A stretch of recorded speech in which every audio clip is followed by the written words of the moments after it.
Զվարթնոց օդանավակայանում Ռուսաստանից Հայաստան ժամանող ինքնաթիռների ուշացումների պատճառը եղել է Ռուսաստանի տարբեր շրջաններում անօդաչու թռչող սարքերի զանգվածային հարձակումն ու հոբ միջոցների աշխատանքը։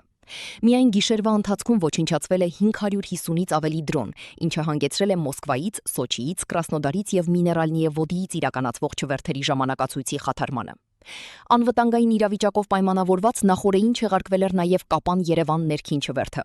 Թեև այսօր թռիչքների բնականոն ընթացքն աստիճանաբար վերականգնվում է, սակայն տեղի ունեցածը լուրջ անհարմարություններ է պատճառել հարյուրավոր ուղևորների։ Բաքուն լրջորեն տուժել է հորդառատ անձրևներից։ Մայիսի 17-ին Բաքվում եւ Աբշերոնյան թերակղզում 9 ժամվա ընթացքում տեղացել է 103 մմ տեղումներ, ինչը կազմում է ամսական կլիմայական նորմայի 523%-ը։ Տեղումների նման քանակը ռեկորդային է դարձել 2026 թվականի համար։ Անձրևի հետևանքով հեղեղվել են բազմաթիվ փողոցներ ու բակեր։ Սոցցանցերում ակտիվորեն տարածվում են տեսանյութեր ողողված ճանապարհներով եւ ջրի մեջ կանգնած ավտոմեքենաներով։ Մայիսի 18-ի դրությամբ զոհեր չեն գրանցվել, ի տարբերություն գարնանային լայնամասշտաբ ջրհեղեղների։